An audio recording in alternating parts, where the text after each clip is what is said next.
So, welcome. And just to repeat, this session is called Sharing Sacred Heritage, Spiritual Heritage, sorry.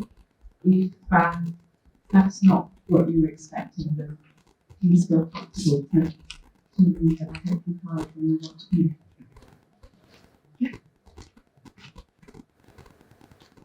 As I look at the room, I know that each one of you will have some practice that you do to welcome your spiritual lineages, to welcome people, friends, new and old. And I'd like to invite us to, for a moment, to bring in whatever that practice is, knowing that the one thing about all of these practices is that they come from a place of silence. So we're going to have 5 minutes to welcome us to this space we've never been here before.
And what's alive in your heart? What's alive?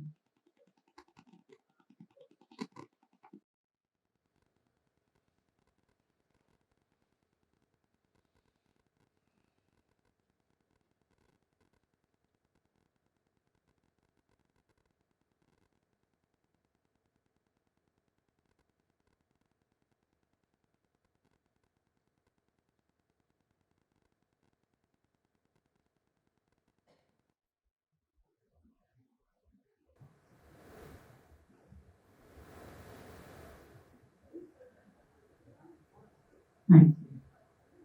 Thank you for bringing your practices into this room. And I'm going to ask you to do one more thing before we start, is to just take a look around at who's in this room with you.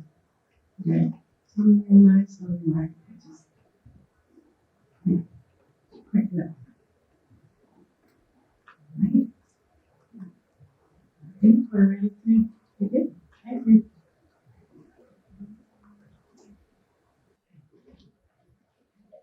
Good afternoon, everyone. It's such an honor to be here at the Parliament and to have the opportunity to share a bit of our work with you today. My name is Michelle Scheidt. I'm with the Fetzer Institute in Kalamazoo, Michigan. I'm grounded in the Roman Catholic tradition, and I observe a wide variety of interspiritual practices. And I'm very happy to have two dear colleagues with me here this afternoon. Uvinie Lubecki. She is from San Francisco, and she is from the Tibetan Buddhist lineage. She spent her formative years in the Theravada Buddhist lineage. And Deepa Patel, thank you for leading a beautiful silence for us, Deepa. Deepa is a guide in the Sufi lineage of Hazrat Inayat Khan, and she lives in India. The three of us have been working together over the past year on this project called Sharing Spiritual Heritage that we're so happy to have the opportunity to share a little bit more with you about today. We really look forward to dialogue, and that's part of the intent of this session.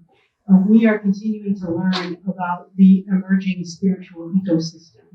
And we all know that in the 21st century, the religious landscape is continuing to shift. And especially in the West, we know that large numbers of people are no longer connected to our religious traditions in the same way that they once were. In the US, almost 1/3 of people do not have a named religious affiliation. So we know that the role of religion is shifting, and as a part of that, our spiritual lineages are taking on new forms. And that's a lot of what we're learning about in this project. In 2020, for example, for the first time, less than half of people in the United States belonged to a faith community or house of worship. And that is, I believe it was 49% in 2020. And that's a staggering statistic. We could cite more statistics like that, but one that interests us more is about people identifying as spiritual. And the Fetzer Institute did a study in 2021 that showed that 86% of people consider themselves to be spiritual. 86%, a very high number that is also corroborated by other research studies that show about 90% of people believe in a higher power. So we have these two phenomena happening at the same time. So many people thirsting for spirituality, yet at the same time, so many people disconnecting from our traditions. So part of our interest in this project is if people are not turning to their traditions, where are they turning for their spiritual needs to be met? And how are our traditions being handed on in new and innovative ways? And so Uvinie and Deepa and I are going to share about our experiences with the Sharing Spiritual Heritage work, and particularly with emerging new forms of spirituality and community that are deeply grounded in lineages and traditions. Over the past year, we've been connecting with spiritual innovators as we're learning about this new ecosystem and defining and exploring this new landscape. We're dreaming about the spiritual infrastructure of the future. And we found that is a term that people get really excited about, and I see a few nods out in the audience here. The spiritual infrastructure of the future, and that we believe, and we're hearing from our collaborators, that something new is beginning to emerge. And in this project, as we help that emergence along, we are seeking to put equity at the center of that work and striving for an approach that is decolonized, as we center the voices of those who have historically been on the margins, especially BIPOC voices, Black, Indigenous, people of color, and others who have felt excluded predominantly from the Western traditions. So that's kind of our context with the project, of really centering those voices that have been on the margins. And before we move a little more deeply into the content, I would just like to offer two definitions that provide some context for the conversation this afternoon. And the first is a term that we're using, GEM, G-E-M. And this refers to the global ethnic majority. This is a newer term that we thank Deepa for bringing it to us from the UK. The term GEM is starting to be used in some places to refer to the majority of Black, Indigenous, and people of color. And we use this term very deliberately to decenter the whiteness that has dominated so much of Western religious tradition. So GEM, G-E-M, you'll hear us speaking of that. And we're also going to use the term spiritual innovation. And we really thank Uvinie for bringing us many ideas about innovation from the business world, where she's done a lot of work. And so innovation, we mean new ways of passing on the ancient religious wisdom. So innovations are things that adapt or reimagine something that already exists and deliver it in a new way. So the people that we're working with and learning from are carrying forward our spiritual traditions and lineages in today's time, using different methodologies, using new forms of ritual and practice that respond to current needs, while remaining deeply grounded in the wisdom that has been handed down for centuries. So we aren't talking about new religion, we aren't talking about creating new things or disrespecting existing traditions. The people that we're working with are deeply aware of the dangers of appropriation, and they're also deeply grounded in their own lineages as they seek to carry that forward and meet the needs of spiritual seekers today. So that's kind of the overall frame of this work. And Uvinie is going to get us started by sharing a little bit more about what we're doing in this project and an amazing group of leaders that we're privileged to work with as we continue dreaming about a new spiritual ecosystem that deepens and continues our rich languages and serves the need of everyone. So thank you so much, and we really look forward to the dialogue.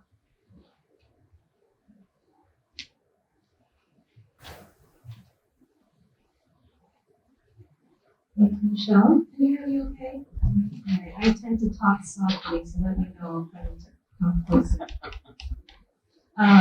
As Michelle mentioned, one of the ideas that we dreamed up as part of this project was a learning cohort of 12 5-pronged spiritual innovators who come together, test ideas, be in relationship with one another, and reimagine what a new spiritual infrastructure would look like. And of course, coming from the business world, at some point in my career, that's a while ago, but there are some ideas as to how could we foster innovation in this group. But one of the things we wanted to start with was by deeply listening to what these spiritual innovators actually wanted. And a question came up that said, how do we decolonize learning cohorts? How do we not emphasize outcomes and start to think about relationship? And what would happen if we trusted in one another? And so that was what we did. We came together with no explicit outcomes or expectations. And that even if we were to come up with those as a program team, that would defy the very notion of innovation if we already knew what we wanted to have happen. So this kind of came together as a key design principle that if we bring the right folks and the right meaning, present, alive with these questions, doing the work on the ground, grounded in their lineage, passionate about bringing in new forms, we could trust that that group would tell us what was needed. The second thing we thought about, well, that's really spacious. They're just going to sit and talk to one another. How is that going to happen? So we had a question to hold us as just a loose container, which was what would serve all of us to build the spiritual infrastructure of the future? And in terms of process, because the beauty of having spiritual innovators is we thought about what could it look like if that process was grounded in something sacred, where we're not just talking at one another, but we're practicing together. And each of us, as Deepa mentioned, have our individual practices, but what would a collective practice look like across traditions, across lineages? What could emerge if we could be in presence or silence together? So this past week, we gathered for the first time. It was a beautiful, I don't know, it's hard to even put into words, and I think perhaps that's a good sign. And as part of the work we want to do here is to bring a taste or flavor, continuity of that. And in so doing, what we focused on there and what we found was really beautiful was that we didn't answer questions, but we asked questions. And in the asking of questions, we found so much ground and resonance and spaciousness to start to think differently. So we want to bring a question for our activity today as part of that continuity. And I'll have Deepa come up and guide us through that.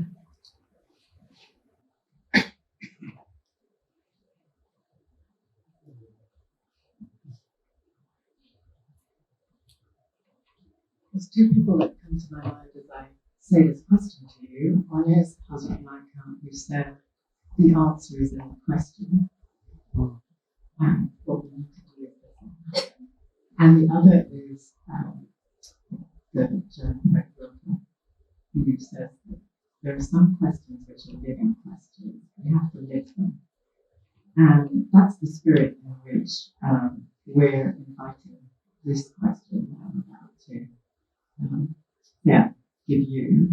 And then Michelle, Uvinie, and myself are going to take a moment to answer that question with our questions. And then we'll have some time in the smaller areas to see what's emerging in this room right now.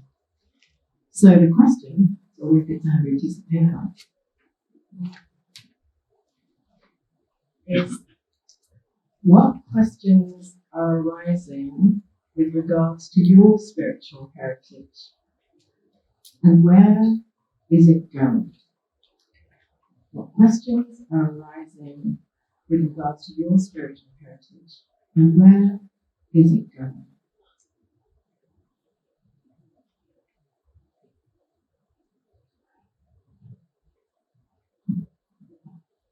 And we can trust the answers that might already be arising in our hearts for this process. But the nice thing is that Michelle and Uvinie and myself will start us off. So the way we're doing this is that each one of us will have a couple of minutes to just say what those questions are. And the space that we're in hopefully is one that's open, and maybe we'll hear the echoes of your answers in that space.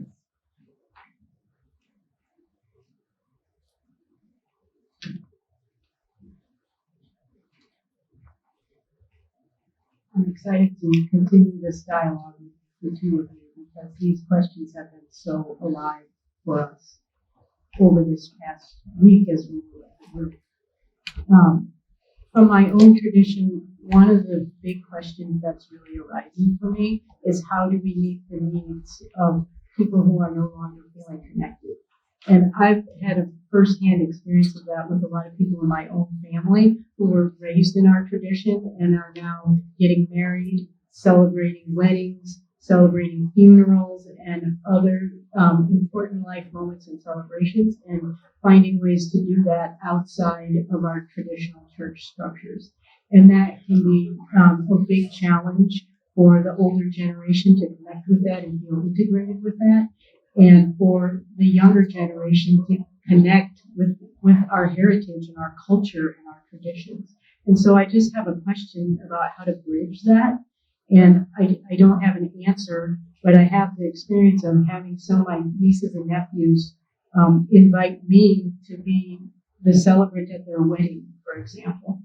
And it's just an example of passing on our heritage. They want something that's grounded in our wisdom and in our tradition and feels familiar to the relatives, but they don't want to go to church. So I have questions about what that means and how we embody different forms of leadership.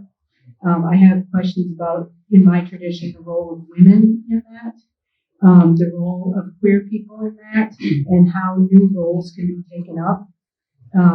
I also have a lot of questions about the idea of a spiritual innovator and what that means in this time. And I see it playing out in my own family and among people I know. So I don't think I have answers to that, but what I have is a sense from being with our group that we had four days together.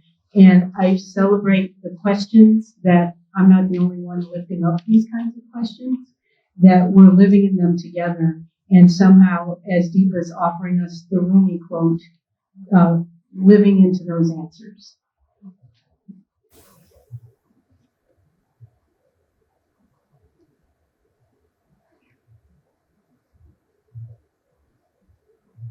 So this past weekend, I was able to receive a crucial lineage transmission from my tradition.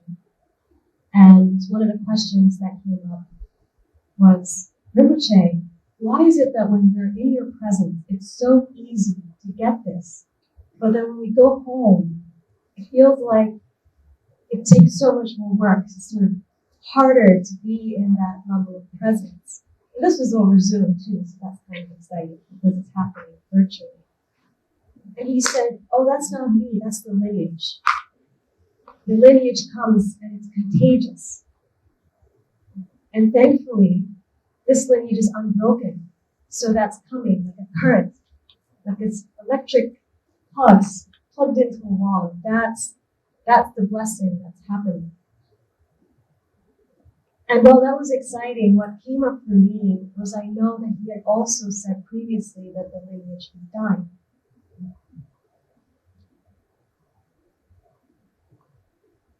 I'm sorry, I know that always gets me. So a question for me is, what role do I have? What role do I need to play? What is my responsibility to continue the lineage? I was really thankful to be part of the learning cohort because I almost found it easier to talk about this with people across traditions than in my own. Seeing nods. I brought this up with someone else, and he said, oh, don't worry, the Buddha Dharma is not going anywhere. And so I took that to heart, and I said, why does my heart cry, though, when I hear that? And I thought about one of our lineage teachers, his name was Deepa Patel. He was considered to be an enlightened man on this planet. He was a beautiful teacher. And I knew from his story that even close to his death, he was still receiving teachings and empowerments. He did it throughout his whole life. And I thought, well, why would someone who's supposedly gotten to the summit of their tradition still be receiving teachings and empowerments? And it came to me that it's because not everybody climbs the mountain the same way. And he wanted to be able to have as many pathways, as many doorways as possible for different personalities, different mindsets. And that's why all these lineages are so important. And that's why I also asked the question, how do we collectively hold each other, not just in our own sectarian sort of lineages, but all lineages. I've spoken to this with leaders from the Methodist Church who are facing very similar challenges as their churches are posing. How do we collectively hold each other through this transition? How do we live life in this liminal space that we're in as people are asking for new forms of practice, doorways? And how do we not lose that light, those little lights of pathways and doorways along the way? Thank you.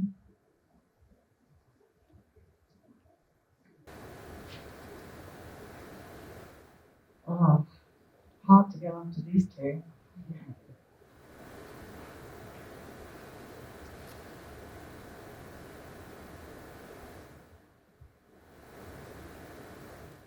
One of the spaces in which I work is refugee camps in Africa and in Jordan. And I realized that in sitting here and looking at all of you, that some of those people came into the room in this moment. And so it feels like whatever question it is that I'm asking about my lineage and where it's going, that a lot of it is connected to what is it that our time is asking of us. Not dissimilar, but I think that's why we're all here. I imagine that's why we're all here, because we need to really stop and give ourselves some space.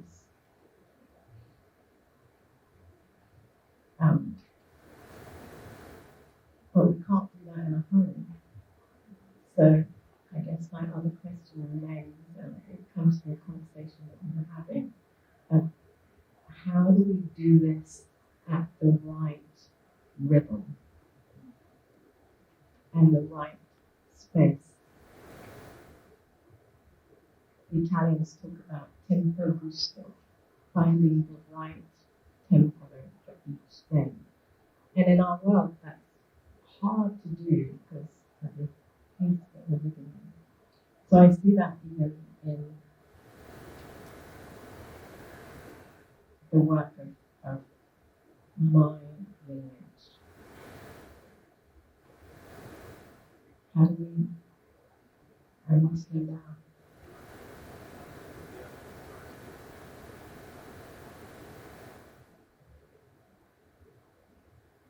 There's something else, so I'm going to stay. I hope you'll stay with me while it finds its voice.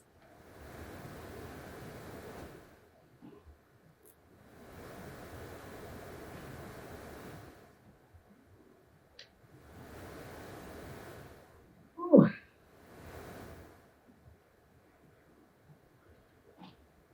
I think the other question is, am I courageous enough for what is needed for this time?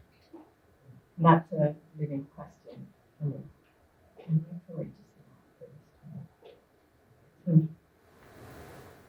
I hope that as you listen, that there's things that are emerging for you, because what we're going to do now is to actually take some time with this question of what questions are arising with regards to your spiritual heritage and where is it going. And we're going to do this in pairs. So you might need to, we're going to play with this room. You might need to move around and find spaces where you can do this. And some of you might not want to pair up, but want to sit with your journals and write. And we will have 20 minutes. But we're really listening. This isn't a conversation to begin with. So one person is going to talk for 5 minutes, and then the next person is going to talk for 5 minutes. And then you'll get to talk to each other. But first, we listen. All right, so here we go. The instruction is, in a moment, you're going to find another being to sit with. Once you're in that pair, one of you is going to say, I'll go first. And that person is just going to talk from the heart. What are the questions that are arising for you? And the other person's listening. And then I will tell you the time's up, and then the other person will do the same.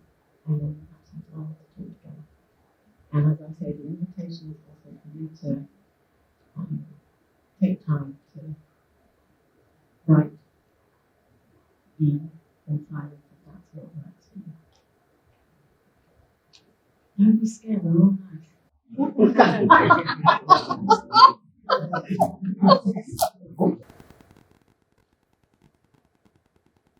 Okay, friends, this is how this next bit's going to work. We're going to have a short time to actually hear some of the questions that are in the room.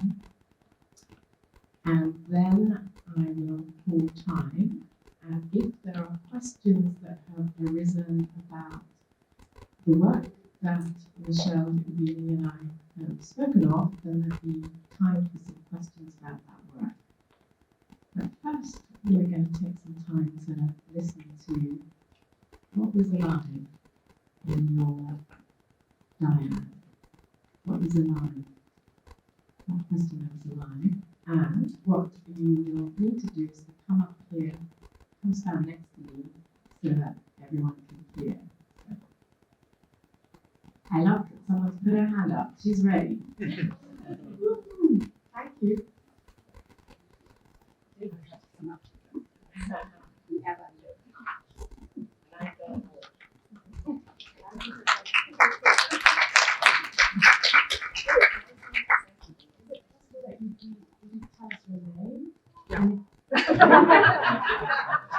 See, that English politeness doesn't get me anywhere, really.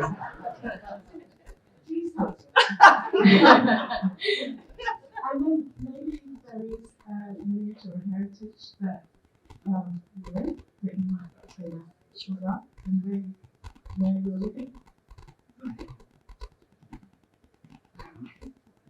So my name is Therese Rowley, and live in Chicago. And this was a great gift to me. I so appreciate the dialogue and conversation, particularly the permission to listen, and the permission to listen deeply within. It's such a rich question, as well as the ability to have such a wonderful, rich partner to listen. So thank you for all of that. I have 10 brothers and sisters, so space is the final frontier for me. Our lineage, I'll say it's Catholic, 100% Irish with a little English. So you can imagine. But the tradition that we come from is Celtic, and it's distinctly feminine. But I was raised in a Catholic church, distinctly masculine.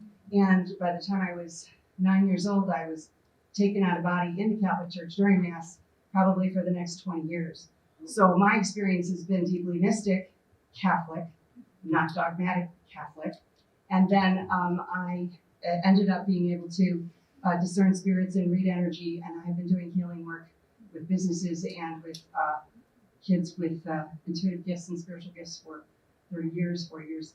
And it's always been me on the margin, right? But with this conversation and the context, it occurred to me with even the word spiritual heritage that it might be time to kind of look at how that rich feminine tradition that was steeped in the sacred, that was the healing arts in Ireland for so long, has been dunked in the masculine Catholic, has been given that infrastructure, and is now emerging as an evolutionary step towards an integration between the masculine and feminine that respects and honors the feminine inside the infrastructure of the masculine, so that we may be, in fact, part of shaping this next season of history that gives us this opportunity to define it in a way that honors both sides, but also lets us to take the energy and the grace that comes through and do some action and healing with each other. So that's it. Wow.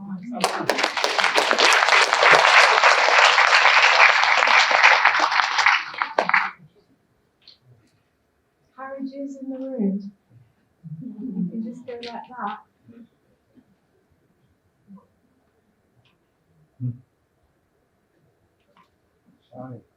Two. Do you vote three? Do you all want to come up here? Three? Yeah? All right. Come on. Down.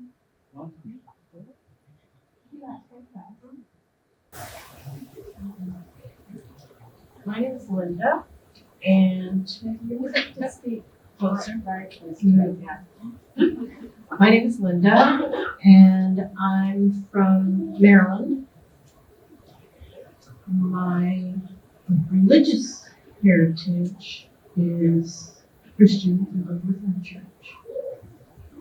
My spiritual heritage is much bigger than that, and my partner helped me to think about some questions. And one of the questions that he had suggested that we ask is, what are the words? And kind of my challenge to your group, the word that didn't resonate with me in this discussion was infrastructure. It felt too defining. Do we need an infrastructure? Lovely question. Do we need an infrastructure?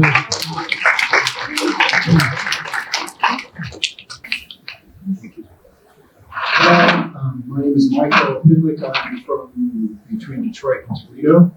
And I had a great conversation with Amy back there, say hi. And we were talking about some interesting things about my background. My background was, like probably a lot of people's today, raised soft Catholic. Wasn't really steeped, but I learned a lot. And then I learned that I wanted to learn a lot more about everything else, so I became everything else and tried everything else. And when I say everything, I pretty much mean that. Been around the world many times, and shamans and yogis. And then I decided I'd join Judaism. So now I'm in the Reform movement, and teach in Jewish studies. I got a degree here in Chicago and do archaeology in Israel and blah, blah, blah. And my concern as a teacher and instructor and undergraduates right now is they are very interested in spirituality. So 100% on that box, 86%, I think you said. It's a little higher than I thought. That's great, because I think it's very true. When they are exposed to, say, straight up history about religions, or kind of gloss over, that they're very interested if it's handled right. So my big question is, how do we deal with the traditions and not throw them away, and take what's really necessary for today, because they are really looking. People are looking. I really got that right away with my partner back there at Uni. She enforced that, and she didn't have a background. She found it on her own.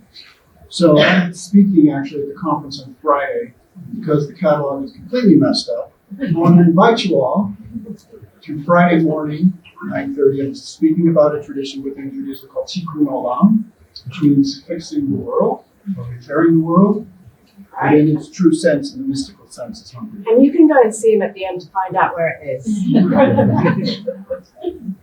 Oh, I thought there was There is, but your next she's coming. My name is Cynthia, and my partner's name is Shannon. And we kind of explored the question of lineage, spiritual lineage from trauma, emerging from trauma, and then also my spiritual, I'm a Baha'i, and I just turned 71, so I've been a Baha'i since I was 21. So I have 50 years of that spiritual tradition coming from my family, which was United Church of Christ. And we talked about healing and how spirituality can help with healing, but maybe not necessarily in the ways that we were raised. You know, this idea that well, prayer will take care of everything, or you know, you could just beat it out of you, you know, beat the devil out of you. Those kinds of traditions that people attribute to religion. So it's just been very healing. We've also shared what we've learned just being here. This is the first time I've ever attended the Parliament of World Religions, and Shannon's also the first time. And it's been very healing to hear from different spiritual traditions and different religious backgrounds and people's experience. So the fact that you each came from a different, question with that spiritual lineage and your questions was very enlightening for me personally. And it made me think. So thank you. Thank you very much.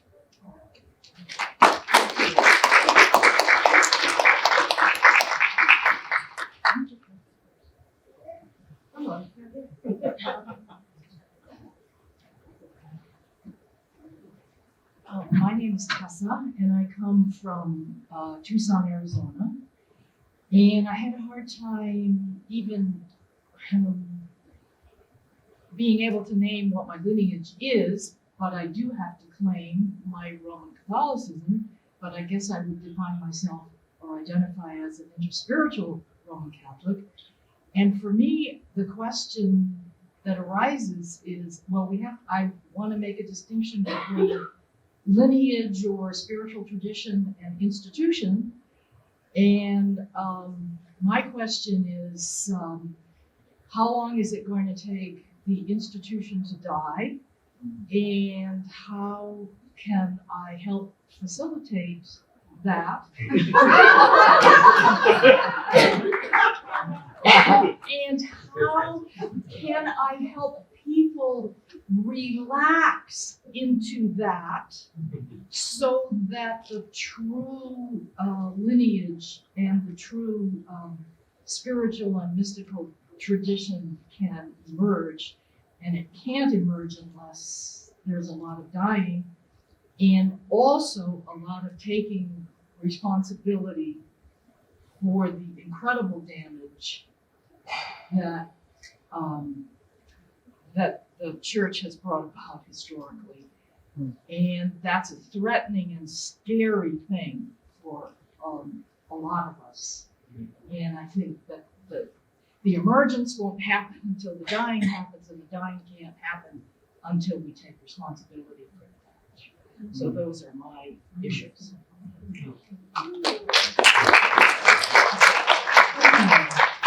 I see you and I see the, oh, brilliant, that's cute.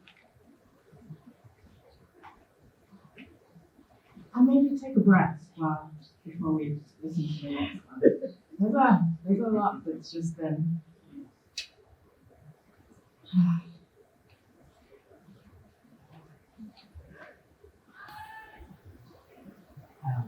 I'm Rabbi Steve from Denver, and I facilitate a multi-faith leadership forum in Denver. Some of the folks are in the room.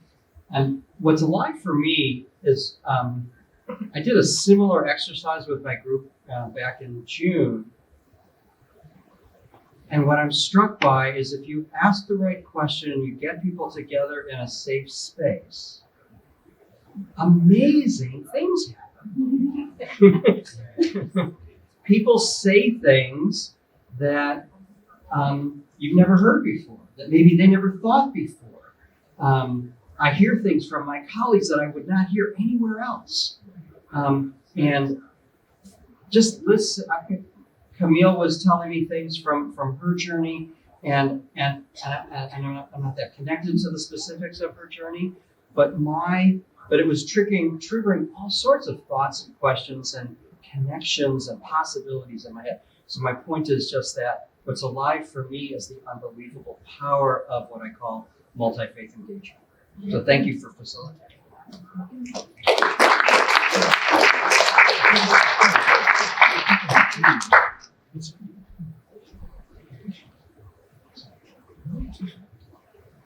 Thank you. My name is Ruben Abito, and I had the joy of speaking with someone whose name is Kurt Condra, and he's a minister of a church that owns a building for 500 people, and he says right now they're down to 70, and they're finding it difficult to maintain the structure and so on. But that's a phenomenon that we're seeing a lot. My name is Ruben. I am from Dallas, and I teach at a Protestant seminary, though I come from a Catholic Christian tradition, and I also practice in the Catholic tradition. So I'm feeling also that sense that people are looking for a spirituality, but not what the churches have to offer. So now the question is, how can we who are also seeking to be help in nourishing that search for spirituality, offer new ways of being community that somehow will correspond to the dying of the institutional churches. I'd also like to join you in facilitating the new structures. But where are the new ones that will replace them is one thing that we have to take care of. Thank you.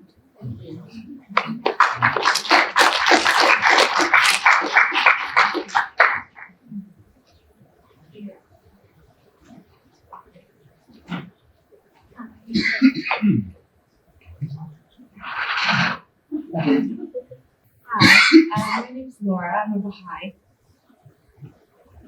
One of the things that stood out for me, and something I had been questioning before I came in, even. So it was interesting to me, this idea of spiritual heritage, because I have never felt like I own my religion in some way.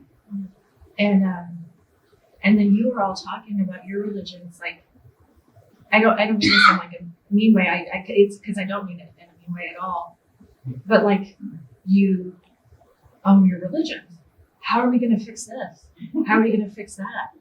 Right? Like, what am I going to do about this in my religion? And, right? And I was like, wow, they must be really important. Right? They must be really important because they have a spiritual heritage and they own their religion. Right? So then I'm like, what's my spiritual heritage? So that was a really great question because, like, for me, like, there's Baha'is who are like Baha'is, like the original Baha'is. And then I'm an American Baha'i, right? So I never saw myself as like a Baha'i worthy to like say I'm like the lineage, like to say I have like a lineage. So that was interesting. I was like, huh, I never thought of myself as like having a lineage and of being Baha'i, even though I was born into the Baha'i faith. So that was interesting. So it was a helpful question because one of the things I've been struggling with is like what is my role as a woman? Because so this was something I was sharing with my wonderful partner Rosie, because which is also probably why I also didn't feel like I owned my religion, because I grew up very, very poor, and so I was not like oh wow, look at those Baha'is over there, they're so amazing and important, right? It's like we were these poor Baha'is, and so I always just used whatever power I had, which really wasn't much, but whatever I had, I was always trying to like elevate other people. But now I'm in a position of a lot of power, but I've always been behind the scenes. And so I like to just like elevate people behind the scenes. Like that's the role I'm comfortable in. But so the questions I'm having are like, oh, should my role be changing? Should I be using power differently?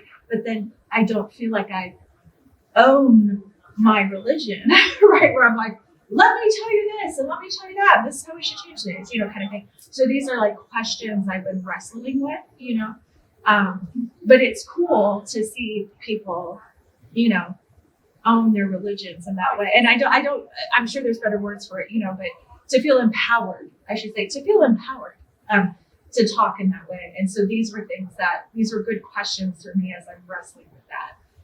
And also, I can say it's my spiritual heritage, right? How does that feel? It feels weird. It feels uncomfortable. So I have to sit with it. Mm-hmm. Yeah. Thank you. I like it.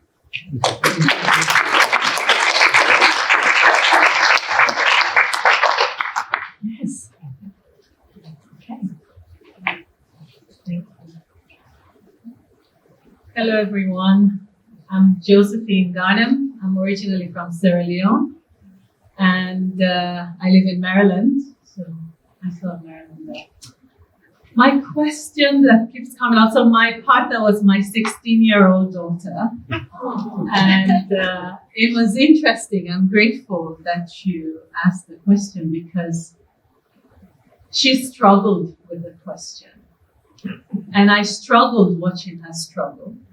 Because I also struggle. I grew up Roman Catholic and a very strong Roman Catholic, but I grew up in a community that had Muslims, Hindu, and I always would go into church and I had holy envy. I know the word now thanks to Barbara Brown Taylor. And I was like, that's it, holy envy. I look at other faiths and how they, worship and how they have their traditions. And I long for that. And I envy the effort that goes into it. And I sit sometimes and I feel lost because my grandmother, who was in a convent for a very long time, was also somebody who had the gift of herbs. And she would go into the forest and she would make herbs. And when we were sick, I remember I was very sick once, she brought herbs. And she said, don't tell anybody. I'm Catholic, okay? I don't tell anybody I gave you herbs. I'm Catholic. And I struggle with her not embracing the gift that she had. And I struggle that I love going into the village and just walking in the forest and feeling like I'm merging and one with the forest. And yet I go into my Catholic faith and I feel like lightning is going to strike me because I have done something very wrong. And the more I know about my Catholic faith and all, the more with my daughters, I'm talking, I'm like, how did we get it wrong? If we all have these beautiful, beautiful traditions and lineages, and also from my paternal grandparents, I'm Maronite Catholic. And I also, there's that orthodoxy, there's that mysticism. I relate a lot to the desert mothers and fathers. But how can we live in a world that is so filled with anger and hate and wars in the name of religion? And how do I tell my daughter well, here is this lineage and heritage. And then, you know, my son, when I tell my son, let's go to church, he's like, Mom, I love you so much. I cannot.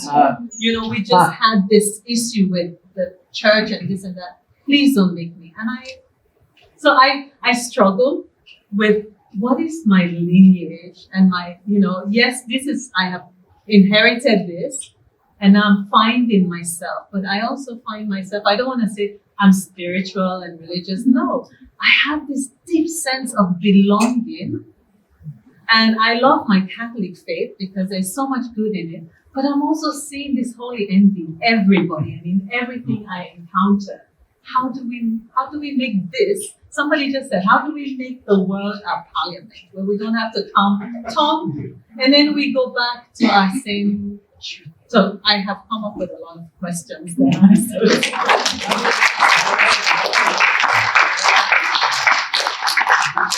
With someone else. Right, we're going to take two more.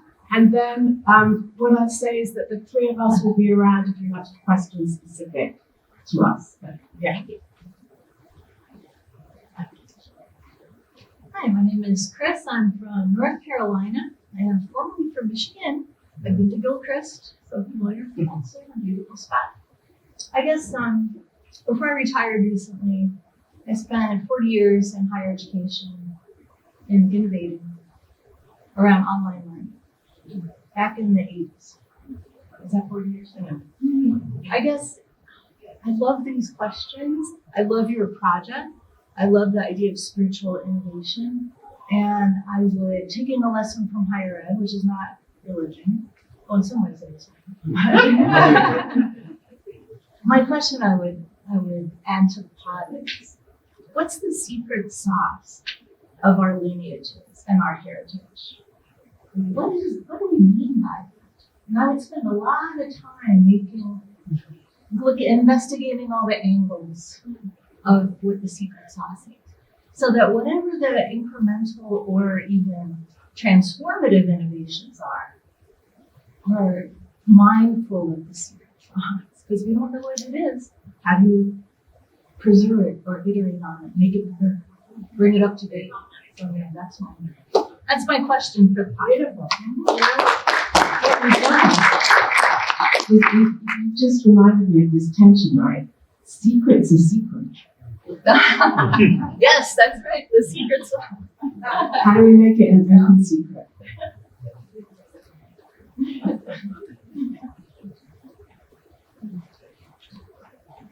Hi, everyone. My name is Kyle. I'm the Director of Operations for the Kaufman Interfaith Institute at Grand Valley State University in Grand Rapids, Michigan, Fetzer's neighbor to the north. I had a delightful conversation with JK, who is a fellow traveler on this journey, to the comments about facilitating death and working with the Presbyterian Church USA, which is dying. And having had the opportunity to supply many of pulpits of dying congregations, I like to situate that work in the realm of hospice palliative care. So when we think about helping traditions die well, I think we have a model for that in the medical field, in a very real sense, because that does require care and patience and presence. One of the questions that I had asked was, I look across the proverbial pew of my Presbyterian church and I see people whose belief systems are very similar to mine, but who move through the world in very different ways in terms of what they care about, value, invest in, and love. And then I look at my friends in the world of interfaith engagement, my dear friends, say, in the Muslim tradition, whose beliefs are very different than my own. But the way we move through the world, what we care about, who we love, what we invest in, what we value, is pretty damn near identical. So my question is this: what does it really mean to share a worldview, to share a faith, or to share a spirituality? Thank you.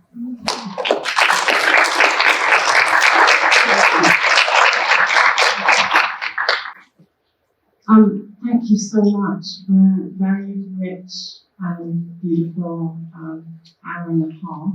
Well, we've got 10 more minutes left, but really, thank you so much. We've got one more thing that we'd like to share with you, and I know that your faces and your questions will remain with me for the rest of the week.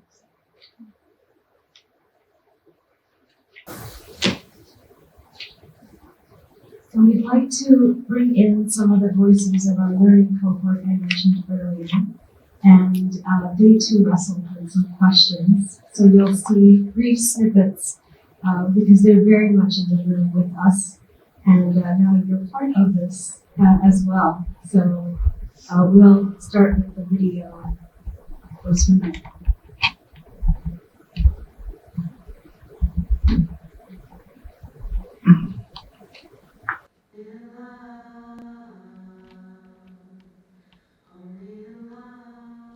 We talk a lot about spiritual innovations if something needs to be reinvented or changed because we have a notion that truth is static, that truth is constant.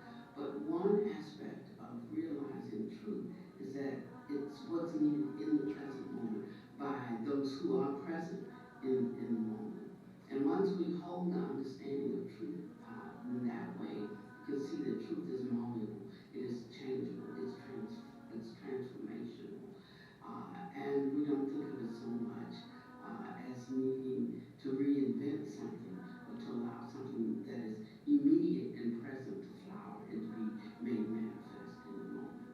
Spiritual innovation is critical, particularly in the time we're in, sort of transformation and painful messiness, as a way of being able to imagine beyond what we see into what is possible. We need to build together sort of ecosystems, communities, practices, ways of being that meet not just where we're living in right now, but into the future, into the possibility of what the future could look like, and also do the messy work of complicating, questioning the existing spiritual containers, practices, ecosystems that we have that have offered us beautiful and valuable gifts. And I also deeply believe that living into To say spiritual innovation is as if spirit doesn't do that. That's why I kind of struggle with that word, or that putting together those two words. So is it more a question of what is the infrastructure for the expression of that kind of innovation that's already unfolding? Or some sort of institution, Yeah, right? yeah. Some sort of like institutional home for the spirit? Yeah. And that's where it went downhill, right? Because we Yeah. tried to domesticate the Exactly. spirit, And but so we cannot. if we're not doing that, if we're not domesticating the spirit, how do we become a part of that? How do we engage? How do communities participate or tap in? Rather than talking about infrastructure, I would like to talk about a process. Grief. Okay, so you say grief, and I say that grief can only get us there if it is in relationship with love. Something that metabolizes grief without diminishing it. I think true grieving can only happen in the context of love. I think grief is a force, or maybe not a force. It's a you hate this word. Demand. It's a demand. Yeah. It's an invitation. Your word. My word. It is. It's an invitation. Invitation to, and since I can use this word, innovation. I want us to get to know what a human being is. I don't think that we ask that question often enough.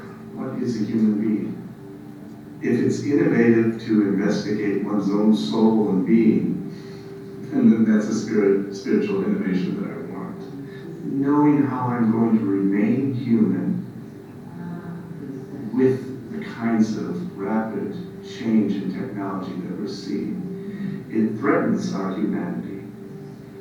And so I think the question is, how will we remain human in the face of it? and not not isolating ourselves from technological innovation, but our human maturity has to keep pace with that technological innovation. And so if spiritual innovation is the keeping pace in the up-leveling and maturation of what a human being is, then I'm for that. Spiritual innovation feels vital to me at this moment and probably in every moment. The ability to hold what's ancient and the jewels, the beauty of the world's traditions in tension, in generative tension, with responsiveness to the moment that we're living in, to the world that we're living in. I think that's the seed of innovation. And so innovation in some way is referencing the awareness that both of these things hold value and are important to the way that we deepen our spiritual lives and move along the spiritual path.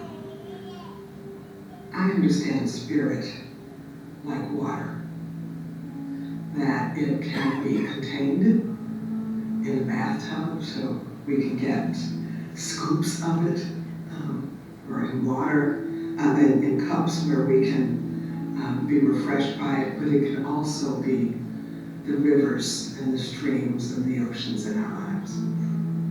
Spiritual innovation for me is important because it enables people to know that there is something more and something grander than what they might have experienced in the bottle of the water or even in the bathtub. And there are so many issues that happen in people's lives that having a cup of water is often not enough. Spiritual innovation invites us and creates space, I believe, for people to say, oh, spirit is big enough to guide me through the challenges and struggles and traumas, etc. of my life. So spiritual innovation is important to me because I'm always thinking about the 7 generations ahead. And if we are spiritually aligned with ourselves and those around us in the world, we can be a more sustainable life for the next 7 generations ahead. And for me, spiritual innovation is about how do we meet the needs of this moment. So for me, spiritual innovation isn't about creating something new per se. It's about building on the incredible ecosystems of our tradition, the resilience and aliveness of our traditions is how we meet those questions. And that's what I believe spiritual innovation is about. It's about meeting those questions now in the moment that we're in, and meeting them in a way that isn't just an intellectual exercise, but an exercise in action, in practice, and in reality. And God knows that the challenges that we collectively are facing, that we not only as human beings, but as human beings as part of broader creation are facing are serious enough that I think we owe it to ourselves to think very deeply about the way in which our faith and belief and traditions are existing and engaging with the world around us.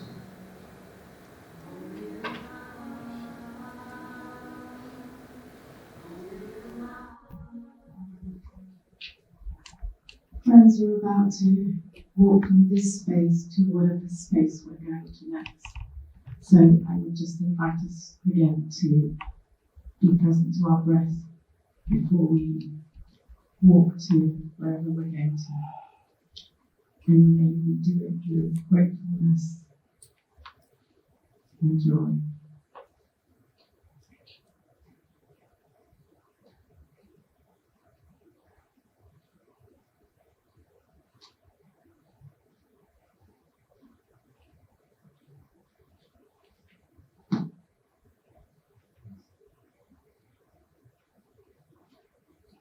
take a look around the room one more time. I hope you made a friend.